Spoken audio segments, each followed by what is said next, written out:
Shalom Bapak Ibu Saudara yang dikasihi oleh Tuhan kita Yesus Kristus. Salam jumpa kembali di dalam program seri pendalaman Alkitab. Bersama saya Billy Elia yang seperti biasa akan menemani saudara selama kurang lebih 10-20 menit ke depan. Di mana saya akan mengajak Bapak Ibu Saudara untuk kita bersama-sama membaca dan merenungkan kebenaran firman Tuhan.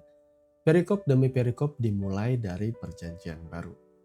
Dan di dalam seri pendalaman Alkitab kali ini kita memasuki perikop yang ke-102 yang kali ini akan terambil dari Injil Matius pasal 23 ayat 1 sampai dengan ayat yang ke-36 dengan judul perikop Yesus mengecam ahli-ahli Taurat dan orang-orang Farisi. Dan apabila Bapak Ibu Saudara sudah mempersiapkan Alkitabnya masing-masing, saya mau mengajak kita membaca nas firman Tuhan ini bersama-sama. Satu perikop penuh dengan judul Yesus mengecam ahli-ahli Taurat dan orang-orang Farisi. Sekali lagi, Matius 23 ayat 1 sampai dengan ayat yang ke-36.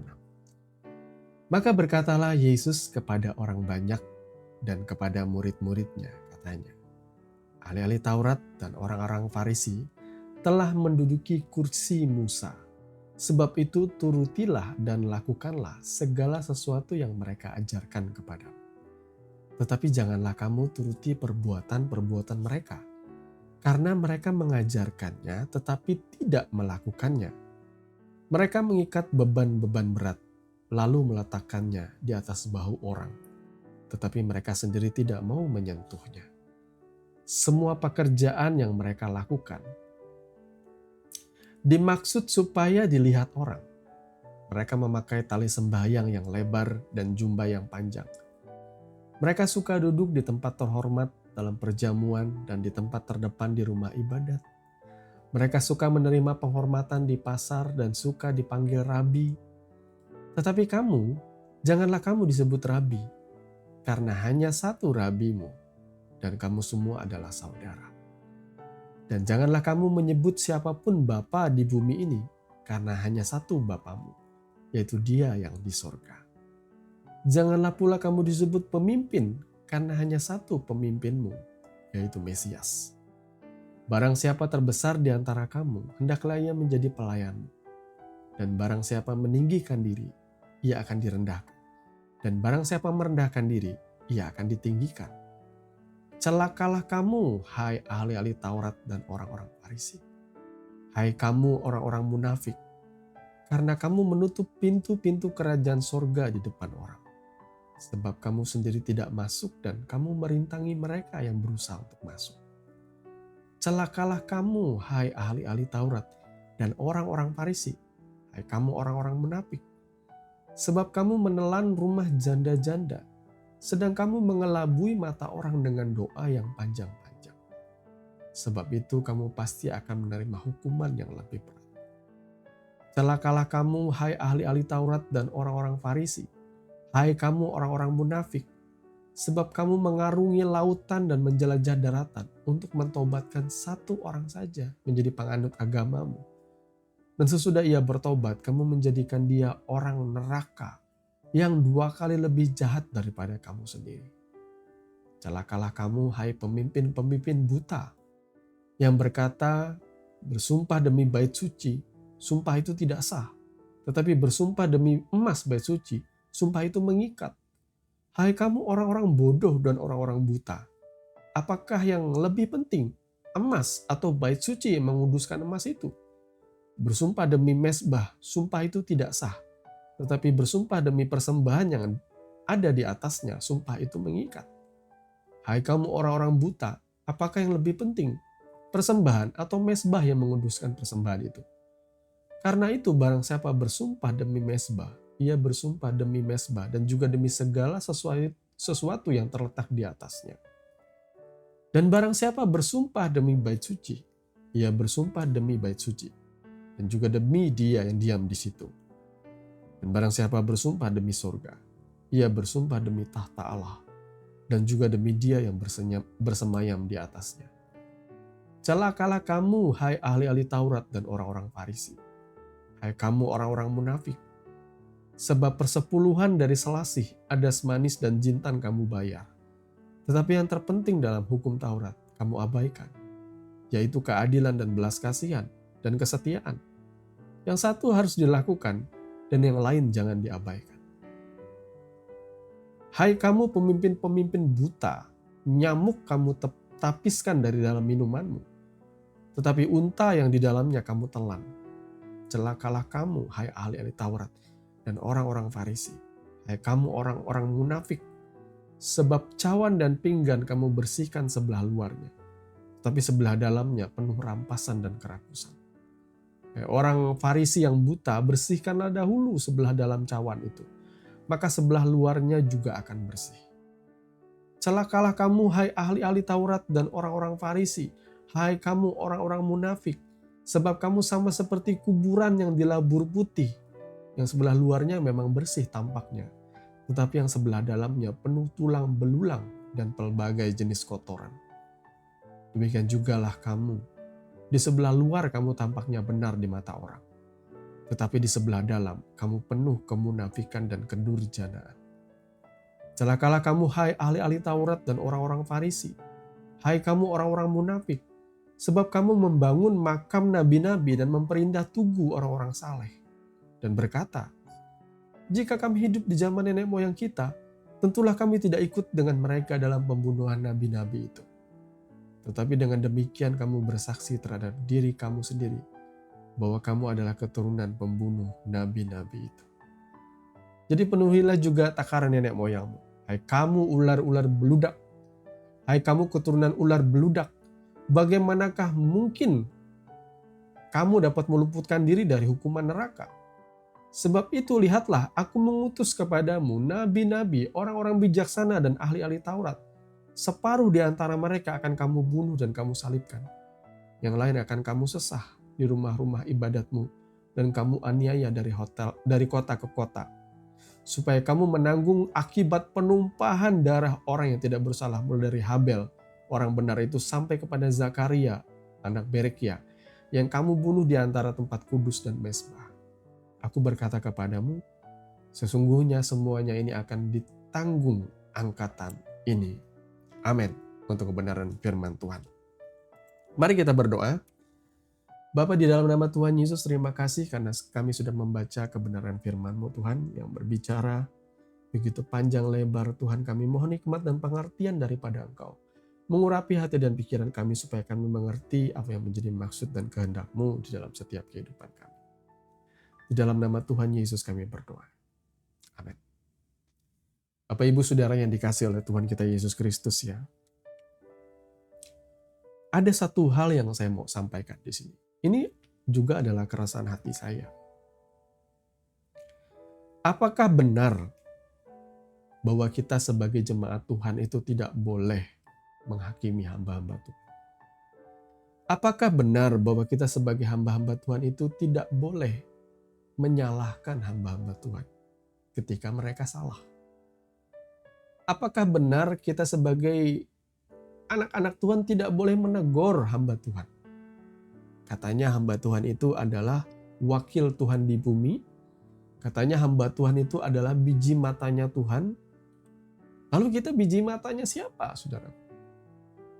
Sehingga pada akhirnya, kalau ada terjadi penyimpangan di dalam lembaga gereja yang dilakukan oleh oknum-oknum pendeta, selalu muncul perkataan seperti itu. Jangan menghakimi, biarkan Tuhan yang menghakimi. Saya pikir semuanya itu harus melihat konteksnya. Saudara bisa lihat di sini bahwa Yesus ini,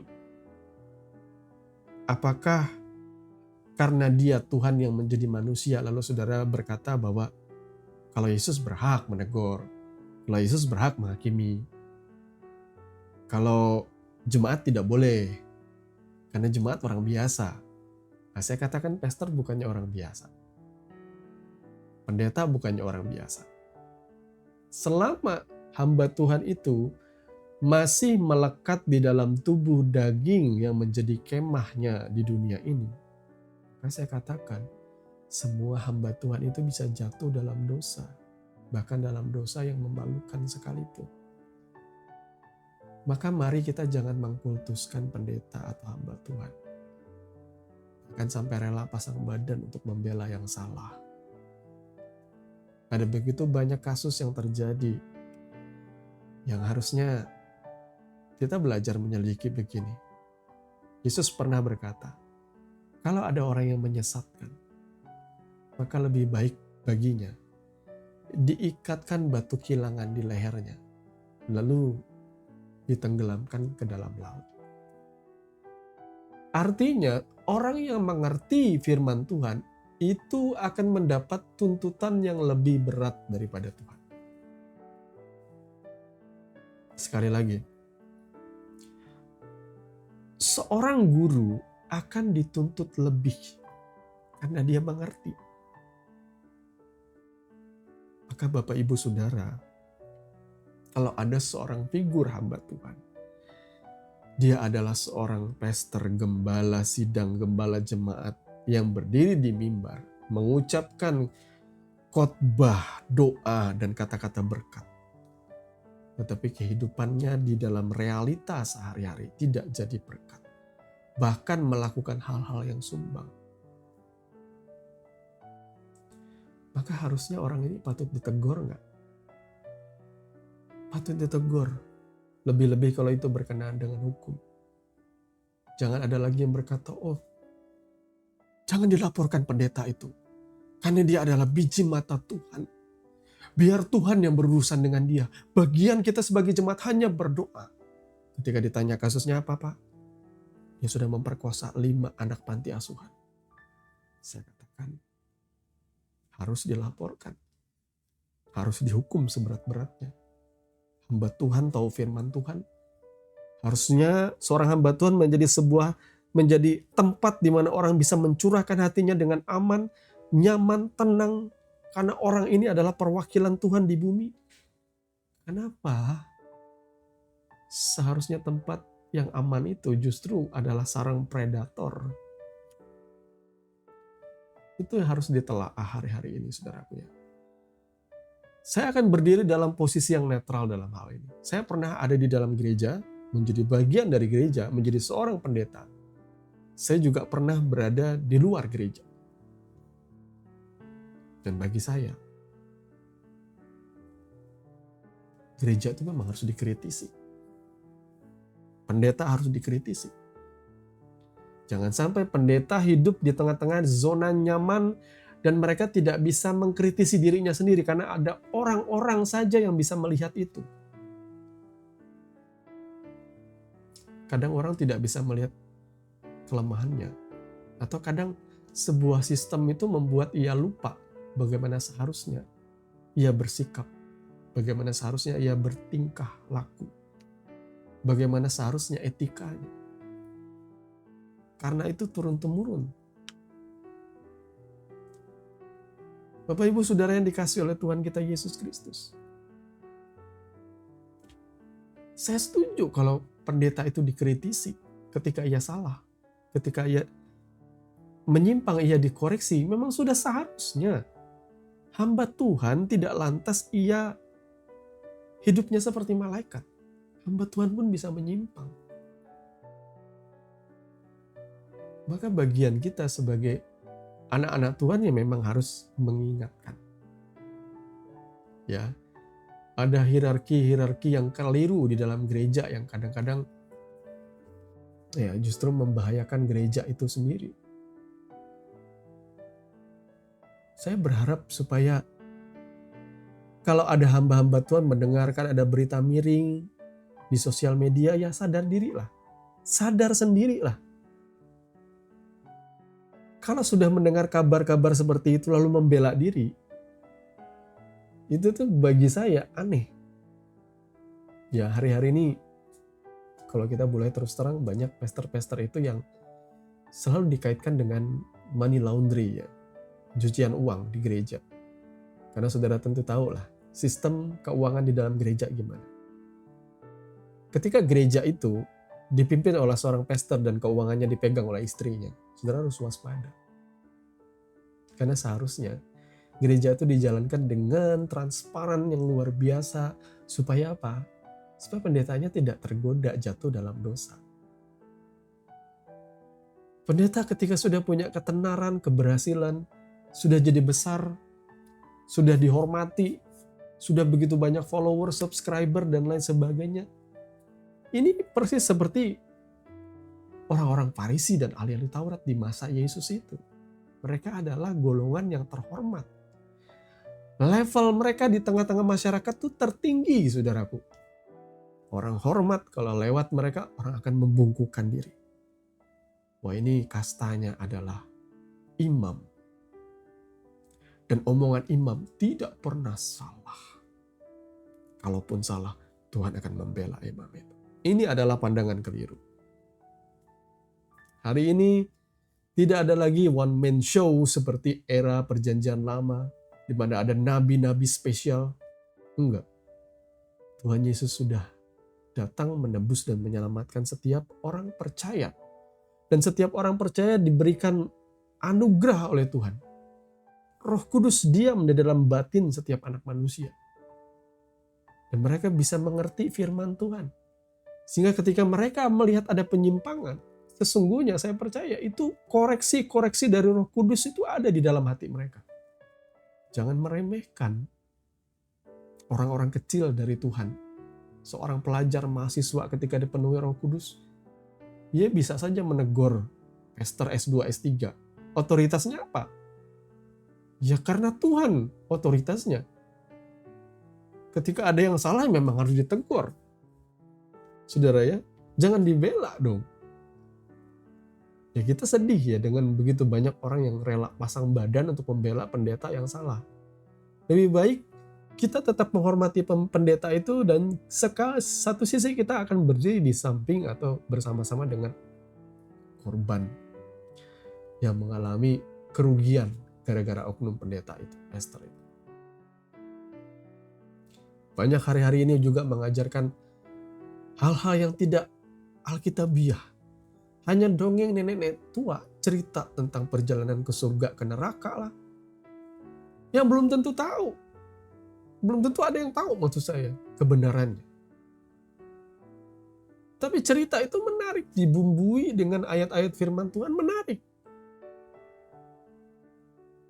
Tapi pengalaman itu justru membuat pastornya akan semakin dipuja. Oh, dia pernah ke neraka. Oh, dia pernah ke surga. Oh, orang ini orang spesial. Kita harus mengikuti dia. Karena dia dekat dengan Tuhan. Celakanya, itulah penyesatan yang sedang terjadi. Pastor-pastor sibuk mengumpulkan follower. Sibuk mengumpulkan subscriber. Orang tidak lagi dituntun untuk mengikuti Yesus. Orang dituntun untuk tetap stick on me. Tetap mengikuti aku. Akulah Yesus yang berikutnya. Aku yang harus kalian ikuti. Gerejaku yang paling benar. Saudaraku, akhirnya hari-hari ini saya begitu banyak melihat masih banyak orang mempertahankan doktrin-doktrin pengajaran yang keliru. Semuanya hanya untuk cuan, untung. Persis seperti teguran Yesus di sini. Kalau saudara membaca teguran itu pedas, karena itu diperuntukkan bagi mereka yang hidup di masa itu, imam-imam yang hidup di masa itu, yaitu ahli Taurat, orang-orang Farisi dan Saduki dan sebagainya. Tuhan menyampaikan bla bla bla teguran-tegurannya tentang penyimpangan dalam karakter, dalam pribadi mereka, dalam pelayanan mereka.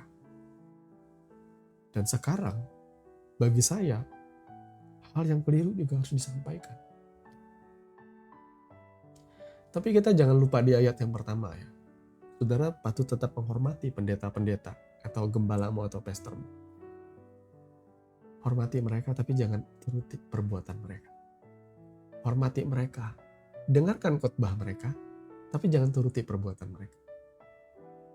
Saudara ya. Tapi kalau perbuatan mereka sudah berkenaan dengan hukum ya jangan ragu-ragu juga untuk melapor ke pihak yang berwajib ya. Kalau misalnya ada penggelapan dana yang sudah ranahnya adalah hukum, saudara boleh laporkan. Saudara ya, berarti jangan sampai oleh karena dia pastor atau pendeta, oh aku nggak berani mengusik hamba yang diurapi. Oh itu sudah keliru sekali saudara. Keliru sekali konsep seperti itu. Kalau ada pelecehan seksual terjadi yang dilakukan oleh pastormu lalu engkau tidak berani melapor karena aku tidak berani karena mengusik hamba Tuhan. Aku teringat firman Tuhan yang diajarkan pendeta. Ya, belajarlah seperti Daud yang tidak berani mengusik Saul. Bahkan memotong ujung punca jubah Saul saja. Dia berdebar-debar. Karena dia tidak berani mengusik orang yang diurapi Tuhan. Nah, jangan salah saudaraku. Di masa itu dengan masa sekarang itu berbeda tentunya. Saudara juga diurapi Tuhan. Saudara harusnya bisa melihat kebenaran. Tidak dalam konteks seperti itu. Kalau ada pendeta melakukan pelecehan seksual dan jemaatnya dirugikan, menderita, saudara harus laporkan ke polisi apabila saudara adalah saksi mata. Saudara harus berpihak kepada korban seperti itu. Jangan lalu mati-matian membela pastor. Apalagi yang aneh-aneh dengan menggunakan Tuhan berbicara kepada saya. Oh, saya sudah tidak percaya lagi dengan pendeta yang ngomong seperti ini, saudaraku. Apalagi Tuhan berbicara kepada saya. Sebelum jam 2 siang, uangnya harus ditransfer ke rekening. Ya, harusnya kalau saudara sudah membaca Alkitab 1 kali aja minimal, menamatkannya. Ketika saudara mendengar ada suara Tuhan seperti itu, ini Tuhan yang mana?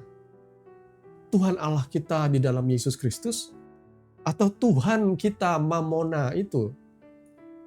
Dewa kekayaan itu yang sebenarnya kita elu-elukan dalam hidup kita yang berbicara. Ngeri, saudaraku. Setahu saya, kalau Tuhan berbicara itu tidak seperti itu.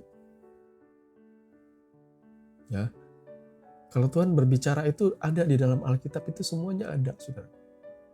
Pernah nggak Tuhan bicara seperti itu? Ya kalau zaman itu nggak ada transferansi wajar ya. Bahkan si Elia aja, Nabi Tuhan ini aja, dia cuma minta segenggam roti aja. Dan di tengah-tengah keadaan yang miskin, tapi dia nggak ada minta berikanlah uang sebanyak-banyaknya kepada jemaat supaya dia tambah kaya seperti itu, bayar tagihan atau cicilan mobil Lamborghini kali ya, atau dia sedang dikejar-kejar penagih utang, kita nggak pernah tahu. Nggak ada pendeta seperti itu, keliru besar. Dan kalau masih dibela, bagi saya aneh sekali. Kalau masih ada yang membela dengan kata jangan menghakimi, apakah kamu kepahitan? Nah, saya akan tanya balik, apakah kamu tahu kebenaran firman Tuhan? Kalau ada orang yang salah ya ditegur. Firman Tuhan berkata, Tuhan bahkan menegur orang yang dikasihinya. Dia bahkan menghajar mereka yang dikasihinya. Saudara sayang anak saudara. Kalau anak saudara salah, jangan nggak ditegur. Kalau dia sudah kelewatan, ya jangan ragu-ragu. Disesah, dihajar aja. Kalau memang salahnya fatal ya, didisiplinkan seperti itulah. Supaya dia tahu bahwa dia salah. Jangan sampai anak saudara bebal, tidak terdidik. Itu jadinya ketika hamba-hamba Tuhan tidak diperlengkapi dengan kebenaran firman Tuhan, ya cuma sekedar menikmati kejayaan orang tuanya, tidak pernah diproses dalam penderitaan, dalam pelayanan sampai ke desa-desa. Akhirnya muncul yang aneh-aneh. Hari-hari ini gereja sedang bersaing untuk itu. Memelintir ayat firman Tuhan, atau istilah orang sekarang tuh memperkosa ayat firman Tuhan untuk kepentingannya pribadi atau golongannya, untuk membuat sesuatu yang spektakuler dengan mengawali perkataannya, Tuhan bicara kepada saya. Maka Bapak Ibu Saudara yang dikasih oleh Tuhan kita Yesus Kristus, hamba-hamba Tuhan, mari jangan jadi penipu, bertobat. Jangan cuma memikirkan keuntungan diri sendiri, bertobat. Jangan cuma memikirkan golongan, pengen jadi dikenal, terkenal, bertobat saudara. Karena saudara semakin jauh dari karakter Kristus. Saudara sudah tidak mencerminkan Kristus di dalam dunia ini. Bapak Ibu Saudara yang dikasih oleh Tuhan kita Yesus Kristus. Nas firman Tuhan yang disampaikan di sini tuh panjang lebar. Sekali lagi teguran Yesus bagi jemaat. Saya ingin merefleksikan, seandainya Kristus Yesus hidup hari ini, dan dia melihat pastor-pastor pendeta zaman sekarang, saya mau tanya, apakah tidak akan ada teguran bagi mereka? Itu saja yang kita pikirkan. Kalau saudara yang sudah membaca firman Tuhan, kitab suci, seharusnya saudara sudah tahu kok. Seperti apakah hamba Tuhan yang sejati, yang sungguh-sungguh mirip itu. Saya banyak melihat contoh lah hamba-hamba Tuhan yang ya nggak tenar, yang nggak punya follower banyak, yang nggak punya subscriber banyak, tapi jadi berkat. Dan mereka tidak pernah flexing, tidak pernah pengen golongannya terkenal, nggak pengen bangun gereja mall, nggak pengen bangun mega church, nggak pengen buka franchise gereja di mana-mana.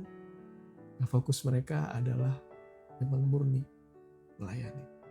Ya, saya salut, kagum dengan gereja pastor di beberapa sinode tertentu yang ketika jadi pastor mereka menyatakan kaul hidup miskin. Saya respect dengan pendeta seperti itu. Menyatakan sumpah hidup miskin di hadapan Tuhan. Bahwa mereka tidak ingin hidup mereka di dunia ini hanya fokus mencari kekayaan. Mereka fokusnya memang betul-betul untuk Tuhan. Ya sebenarnya hamba Tuhan tuh harusnya seperti itu ya. Makanya kalau hari ini ditampi, hamba Tuhan itu ya disaring lah, istilahnya ditampi ya, seperti penampian padi itu ya, istilahnya membuang, memisahkan antara padi dan gabah ya, padi yang ada isinya sama yang nggak ada isinya ya, maka akan ditampi. Maka hari ini yang hamba Tuhan yang betul-betul sejati dengan hamba-hamba Tuhan yang palsu, itu akan kelihatan dari buahnya. Kalau yang ada isinya, ia akan tetap bertahan. Kalau yang nggak ada isinya, ia akan terbang oleh kesulitan-kesulitan, oleh tantangan, oleh pergumulan. Tuhan kiranya memberkati Bapak Ibu Saudara. Mari kita tundukkan kepala dan berdoa. Bapa, di dalam nama Tuhan Yesus, terima kasih karena Engkau sudah menyatakan kebenaran firman-Mu yang begitu kerasnya menegur setiap kami, Tuhan. Ampuni dosa pelanggaran kami, khususnya para hamba-hamba Tuhan.